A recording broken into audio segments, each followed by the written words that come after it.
Nos acompaña el clásico de día viernes. Mira la música que le ponen, ¿ah? Bueno, como prefigurando el fin de semana. El señor Gabriel León, bioquímico, doctor en biología molecular y celular, divulgador de la ciencia, superventa, hombre hot del momento. On tour. On tour. On tour. ¿Cómo están? Buenos días. ¿Cómo estás, Gabriel? Millas Pullman. Ahí vamos, bien. Millas Pullman. Villas Pullman. Villas Excelente. Pullman. No, bien, maravilloso, buena semana, muy linda.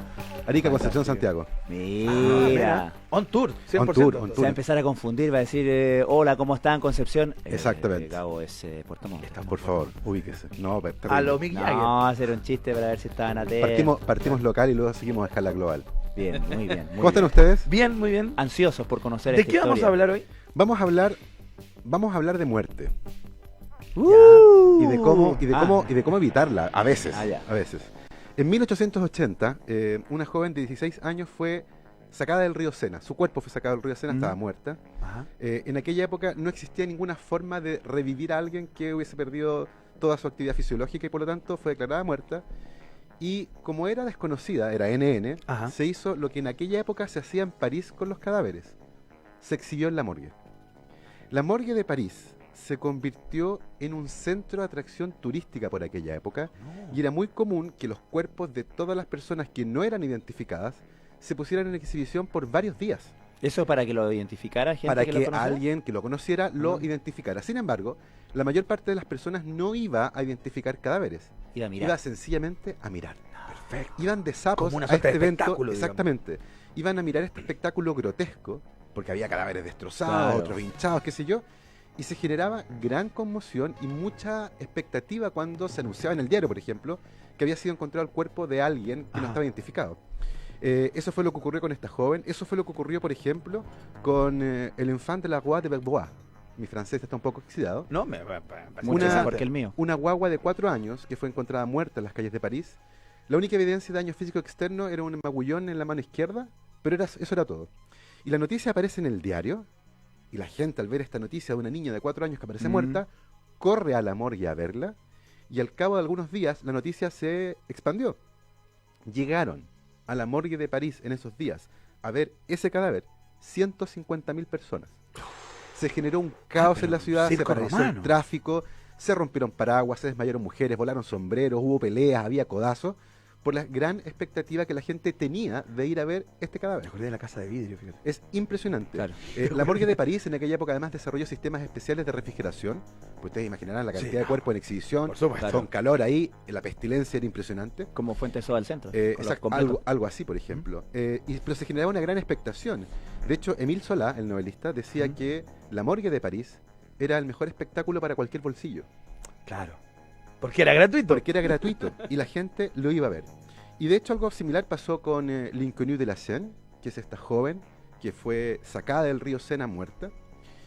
Pero con ella pasó algo más especial todavía. Resulta que en su cara había una expresión muy serena y una leve sonrisa. Y el médico de la morgue decidió que quería hacer una máscara mortuoria de ella. En aquella época, y en la antigüedad también, ¿cierto? Era bastante común que se sacara un molde de la cara de Claro. las personas que habían fallecido para preservarlas. Muchas veces, de hecho, se usaban esos moldes para hacer el retrato posteriormente de la persona que había muerto. Perfecto.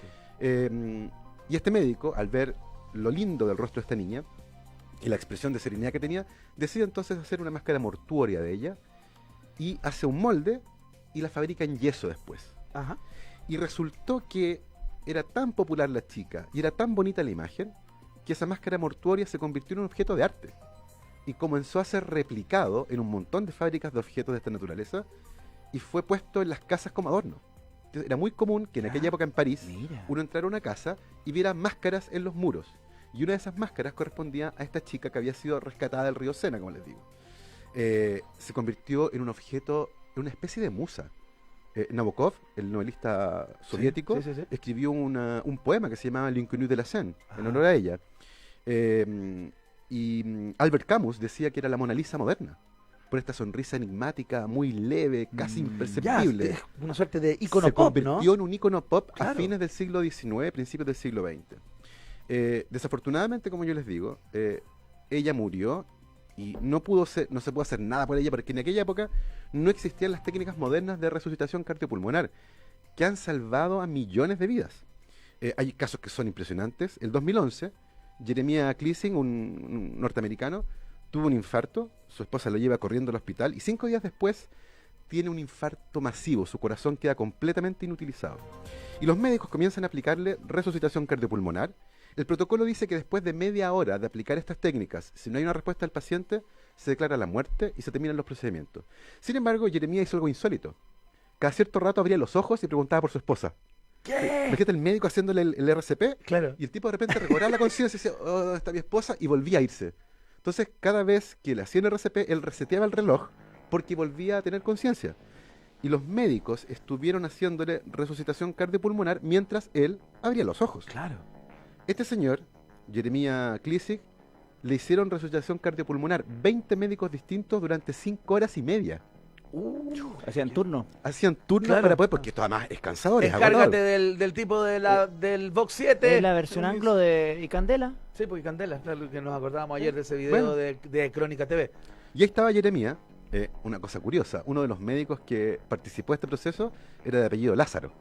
Muy Una bueno. de estas cosas lindas. Levántate y anda. Jeremiah finalmente sobrevivió a esto, le trasplantaron un corazón artificial que lo mantuvo con vida el tiempo suficiente para encontrar un donante compatible y le hicieron un trasplante doble de corazón y riñón. Es un caso de los más llamativos en cuanto a la aplicación y al valor que tiene la técnica de resucitación cardiopulmonar. Una cosa importante, la resucitación cardiopulmonar, como nosotros la conocemos, tiene un origen que es bastante antiguo y que comienza con otras técnicas que fueron desarrolladas en 1863 Ajá. por un médico que se llamaba Henry Sylvester. Y él es el primero en publicar un método para inducir la respiración en caso de muerte por ahogamiento, que era tremendamente común porque antes la gente no sabía nada sencillamente. Claro. Y esta consistía, aparece en varias películas antiguas de hecho, entender el cuerpo de la persona de espalda, Ya. de cúbito dorsal, tomarle los brazos que están en la cintura y levantarlos sobre la cabeza, y ese movimiento repetirlo varias veces. Y ese movimiento es el que permite que ingrese aire a los pulmones y eventualmente las personas recobran la conciencia y logran recuperarse. Ese tipo de salvataje Ajá. se puede ver en varias películas antiguas, Mira. y a veces se usa con un carácter cómico. Alguien se ahoga y hace esto y tira agua por Claro. la boca. Sí, qué sé yo. sí, ya, sí. claro. Esa fue la primera técnica desarrollada. Funcionaba, pero no era muy efectiva. Así que en 1911, otro médico llamado Holger Nielsen propone un método distinto. Esta vez la persona se pone de cúbito ventral, es decir, de guatita, Ujú. con las manos apoyadas, con la cabeza apoyada en las manos, Ya. y se le hace un masaje en la espalda presionando fuertemente. Y ese se hizo tremendamente popular porque apareció, entre otras cosas, en un manual de los Boy Scouts. Ah, perfecto. Y esa aparece en películas por un montón y también en dibujos animados. De hecho hay un clásico que es de Mickey Mouse, no, perdón, de Tom y Jerry, ¿Ya? que se llama El gato, se llama The Cat and the Mermouse, Ya, ya. Ajá. en donde Tom se ahoga y Jerry le hace este ejercicio en la espalda y termina botándole el agua porque se había ahogado, Sí, ¿cierto? sí, Y le sí, salva. clásico, Es me un acuerdo. clásico. Y se le arruga incluso la espalda. Exactamente, tal cual. De hecho, un claro. cortito dura 5 Sí, minutos, no, sí, un sí, sí. cartón, no es un cartón completo. Entonces, este tipo de técnicas se hicieron tremendamente Ujú. populares, porque además eran efectivas. Uno eventualmente podía salvar la vida de alguna Claro. persona, particularmente cuando había caído al agua y había dejado de respirar. En ese sentido, la resucitación cardiopulmonar entonces se convirtió en una herramienta tremendamente útil. Ahora, la técnica que nosotros conocemos, la que uno ve en las películas, la que uno ve en los hospitales, nace recién en 1962. O sea, es algo, O sea, muy reciente. es muy reciente. Y fue desarrollada, esta es una cosa bastante interesante también, es un trabajo colaborativo entre varios médicos de varias partes distintas del mundo, quienes desarrollaron técnicas tanto para ventilar el cuerpo, Ujú. como para también hacer que el corazón vuelva a latir. Ahora, hay que tener en cuenta una cosa. El objetivo final de la resucitación cardiopulmonar es mantener oxigenado el cuerpo, es decir, hacer que se siga bombeando sangre Ajá. por el cuerpo, lo que eventualmente da tiempo al corazón para que retome la función que debe tener.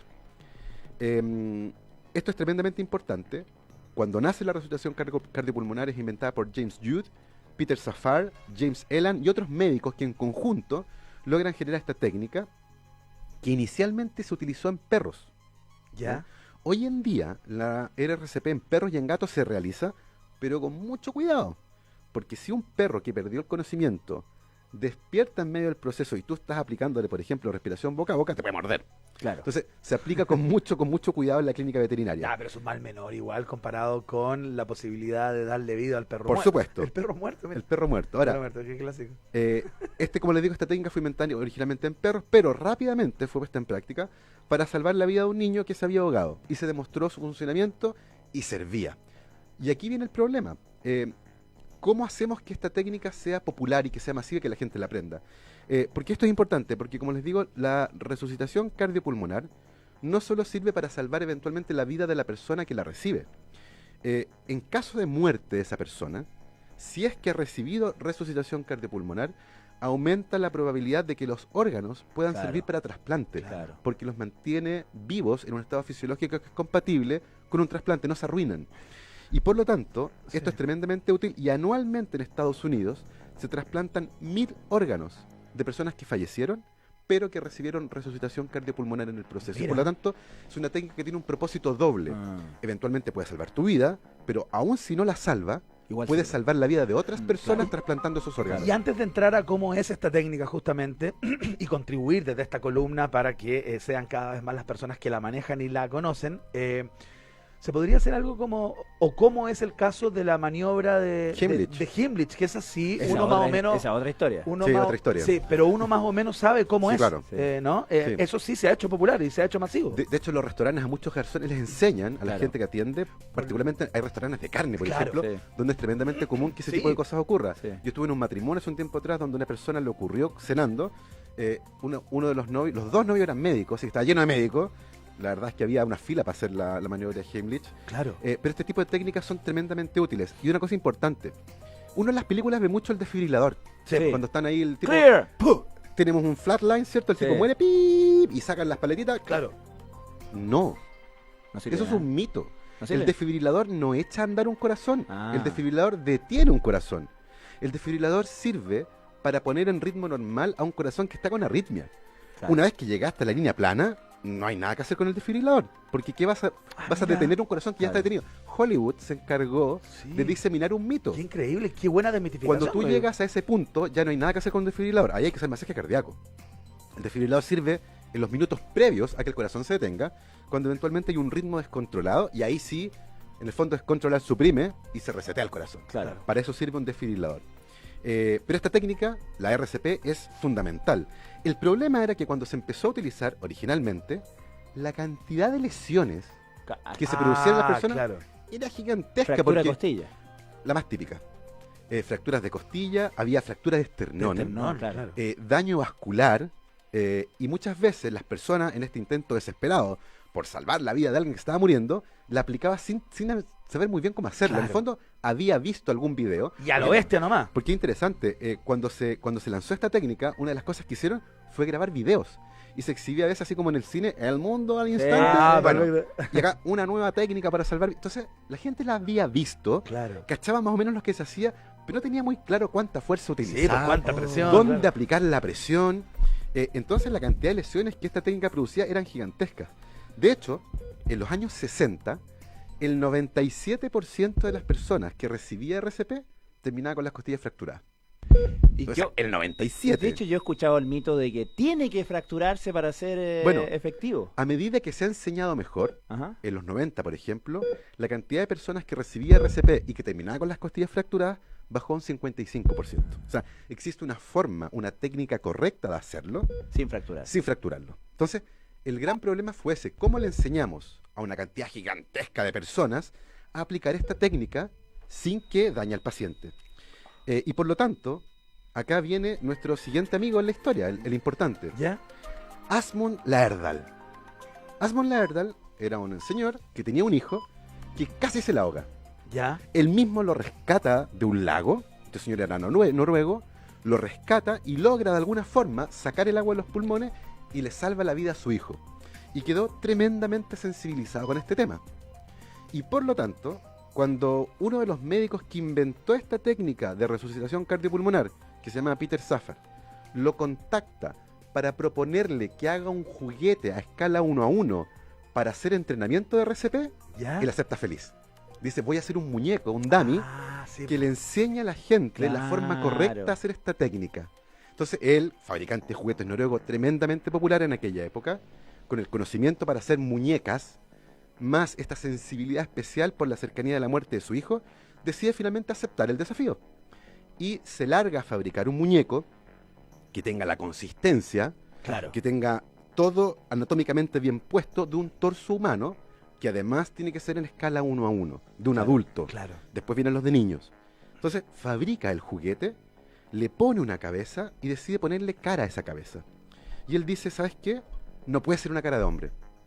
Porque a los hombres les va a dar cosa hacerle respiración boca a boca a otro hombre. Mira. Entonces dice, tiene que ser una mujer. Ah, qué lindo. Ahora entendí el sentido de la columna. Y resulta que Asmund Laerdal se acordó que cuando él era pequeño, en la casa de su abuela, en el muro, estaba la máscara de una mujer.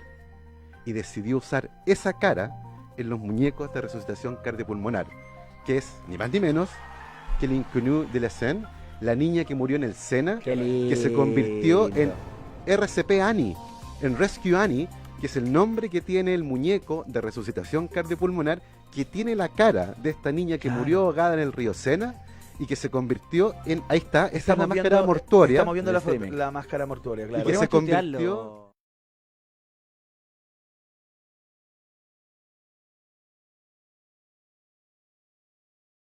ahogada en el Sena, a través de la máscara mortuoria, se convirtió no solo en la joven más besada de la historia, sino en la mujer que salvaba más vidas. Porque efectivamente el uso de estos muñecos para enseñar resucitación cardiopulmonar fue lo que permitió que esta técnica se popularizara en el mundo sin hacerle daño a las personas que la recibían. Qué Mira qué linda historia. Qué linda historia. Preciosa historia. Oye, Gabriel, ¿y todos los muñecos que se utilizan, esos muñecos a escala humana, 1:1, como de un plástico así muy, muy fiel a lo que es el cuerpo humano, tienen la misma cara? Originalmente sí, pero ya no. Claro. Actualmente hay otros fabricantes de otros muñecos que actualmente son una cosa completamente distinta. De hecho, las facultades de medicina y también las de medicina veterinaria tienen regularmente este tipo de muñecos que sirven no solo para aprender resucitación cardiopulmonar, sino que son verdaderos laboratorios de anatomía. Antiguamente en las universidades se trabajaba con cadáveres, Claro. que era un paso bastante difícil para muchos estudiantes de medicina que nunca habían visto un cuerpo y cuando entraban a la sala de disección, muchos tenían un shock tan fuerte que algunos renunciaban a la carrera. Claro. O sea, les era imposible enfrentarse a un cuerpo humano en ese contexto. Claro. Y estos muñecos han permitido suavizar un poco la entrada a ese mundo. Permiten aprender anatomía de manera distinta, porque además tienen un montón de sensores. Y por lo tanto los muñecos te avisan cuándo estás haciendo bien la presión, cuándo es efectiva, y tú puedes ver luces que te indican la progresión de tu procedimiento. Hoy en día los muñecos que se utilizan en clínica son tremendamente sofisticados. Se utilizan incluso en cirugía. Hay sistemas completos de realidad virtual en los que se utilizan, entre otras cosas, muñecos también, y han sido un tremendo aporte a la enseñanza de la medicina, y también en el caso de la fisiología han permitido que se dejen de usar animales. Claro. Antiguamente, gatos y perros eran tremendamente utilizados en la práctica fisiológica en medicina, para aprender, por ejemplo, cómo los nervios inervan los músculos y cómo se mueven. Y hoy en día eso casi no se utiliza, yo diría que no se utiliza, porque existen muñecos que replican con una gran fidelidad al cuerpo humano o al cuerpo de animales, y por lo tanto permiten aprender anatomía, fisiología y mecánica del cuerpo de una manera distinta como se hacía antiguamente. Claro. Hoy en día hay muñecos de RCP de guaguas, de adultos, de mujeres, de hombres. La cara de Annie ya no está en todos ellos, pero originalmente el primer muñeco que se fabricó para aprender resucitación cardiopulmonar tenía el rostro de nuestra desconocida del río Sena. Que sigue siendo una desconocida, que sigue siendo una desconocida, nunca se confirmó su identidad, pero su aporte, ¿cierto?, a nuestra sociedad está ahí, porque fue la que contribuyó a que más personas el día de hoy aprendieran a hacer RCP, que es una técnica que efectivamente sirve para salvar vidas. ¿Y se puede hacer un tutorial a lo mejor a través de la radio de cómo se hace esa resucitación, o es muy complejo? Yo creo que en este caso ayuda mucho más la experiencia. Por eso que la enseñanza con un dummy es mucho más efectiva que escuchándola o que viendo un video. Que tiene que ver con cómo poner las manos, cuánta presión hacer, es como, ¿es así? O tiene que hundirse el pecho como 5 centímetros, entonces, ¿y dónde? Para no generar daño. Fíjate que las mujeres reciben RCP con menos frecuencia que los hombres, pues les da cosa tocarles el pecho. Entonces no saben dónde poner las manos, por eso que es importante aprender esta técnica, y en muchos colegios se les enseña a los estudiantes. Claro. Y va un equipo de emergencias con este muñequito y les enseña a los estudiantes la forma correcta de practicar resucitación cardiopulmonar, que como les digo, sirve para salvar la vida de quien la recibe, pero en el peor escenario, si esa persona de todas maneras muere, el hecho de que haya recibido resucitación cardiopulmonar muchas veces hace que sus órganos estén aptos para un trasplante, lo que en nuestro país es tremendamente significativo, dado las tasas bajas que tenemos de trasplante. Oye, un par de cosas respecto de los estudiantes de medicina y los cadáveres. Tú sabes que por lo mismo era muy común que los estudiantes de medicina, antes de que se tomaran las precauciones, antes de que supiéramos los descubrimientos de Pasteur y Lister y todo el tema de la contaminación, Claro. ¿cierto? El mundo del germen. Se morían los estudiantes de medicina por la exposición Sí, claro. a los cadáveres. Y del primer curso de medicina dictado en Chile por el Estado, el curso del Instituto Nacional de 1833, que entró en 1833 al Instituto Nacional de Estudiar Medicina, Ajá. se murió la mitad. Cáchate. ¿Qué? La mitad. Pero Sí. si en aquella época Porque, claro, los médicos o ni sea, siquiera se lavan las manos. No se la- claro, o sea, no existía la noción de que, No había de que bacterias. te podías contaminar, que las bacterias, que no sé qué. La mitad se murió. Y otra cosa respecto de los perros, que Heimlich, tú sabes que el primer experimento que hizo fue con un perro que le amarró un pedacito de carne ¿Ya? con un cordelito Ah, con un cordel. Para que no lo para tragara. ver cómo para practicar eso de sacarle el Mira, tapón. qué bonito. Notable. Anecdotario de la ciencia con Gabriel León todos los días viernes acá en el Tejado de Vidrio. Fantástica Oye, historia. Gabriel, ¿algún Sí. anuncio? Tenemos Semana de la Ciencia, está en llamas la cosa. Y Estuviste en Concepción. Estuve en Concepción. En el marco de la 6.000, misma. De la misma 6.200 actividad. personas Sí. reunidas en Suractivo, impresionante. Las actividades parten oficialmente el lunes, durante el lunes al viernes. Va a haber charlas en estaciones de metro. Yo voy a estar ahí dando una charla en una de las estaciones del metro un día entre 6 y 7 de la tarde. Ajá. Pero esto parte el domingo con una fiesta de la ciencia que organiza la UTEM, que se va a hacer en la Plaza Valdivieso en San Joaquín, que está ahí en Sí, Pintor sí, sí. Sicarelli con Santa Elena. Perfecto. Parte a las 10 de la mañana y termina a las 2 de la tarde. Y yo voy a estar ahí dando una charla a mediodía con experimentos en vivo. Vamos a sortear libros, va a estar súper entretenido. Así que panorama para el día domingo a mediodía. Parte a las 10 de la mañana, como les digo. Yo voy a estar a partir del mediodía, absolutamente gratuito, Claro. en un espacio público, en la Plaza Valdivieso, ahí en Pintor Sicarelli con Santa Elena, en la comuna de San Joaquín. Hay estación de metro muy cerca, así que pueden llegar en metro, línea 5, ¡cachín! Y participen, vayan, disfruten la ciencia es de ustedes, ¿cierto? Y averigüen también en el sitio del Ministerio de Ciencia todas las actividades que hay durante la semana, porque se viene con toda esta Semana de la Ciencia 2019. Hice sacar una foto con Gabriel. Gabriel. Por supuesto, por supuesto. Gabriel León, muchas gracias como siempre, impecable, un placer. ¿Eh? Que le vaya muy bien, que tenga Buen un fin de semana. También, Gracias. chao, chao. Ya, nosotros comenzamos a despedir esta semana. Francisco, muchas gracias por el